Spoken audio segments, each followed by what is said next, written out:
রাজ্যের মুখ্যমন্ত্রী এবং পুলিশ মহাপরিদর্শকের কড়া হুঁশিয়ারির পরেও কমছে না চাঁদাবাজি। আমতলী থানার শেখেরকোট বাজারে দুর্গাপুজোর চাঁদার নামে নিউ ক্লাবের কয়েকজন সদস্য ব্যবসায়ীর কাছে 10,000 টাকা দাবি করে।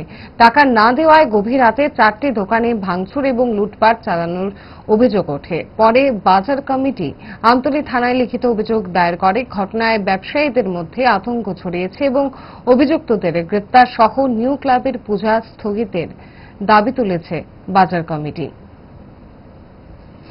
আনুমানিক আমরা তো 11টার সময় বাড়িতে গেছি দোকান টোকান লামাইয়া রাতে আনুমানিক 1:30টার দিকে নাকি নিউ ক্লাবে তারা এসেরা সব দোকান বাজার আরো পাশাপাশি আরো একটা দোকান আমার দোকান ভেঙে ভেঙে সব ঠেকে গেছে। আমরা সকালবেলায় দেখি আমাদের দোকান ভেঙে ভেঙে এই অবস্থা। কি কারণে ভাঙছে?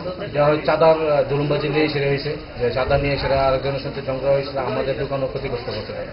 তখন আপনারা এই বিষয়ে কি? আমরা অবশ্যই আমরা থানার দ্বারস্থ হব এবং বাজার কমিটি সেক্রেটারিকে জানানো হয়েছে, সেটা একটা সিদ্ধান্ত করে দিয়েছে তাদের এগেনস্টে একটা পদক্ষেপ নেওয়ার জন্য।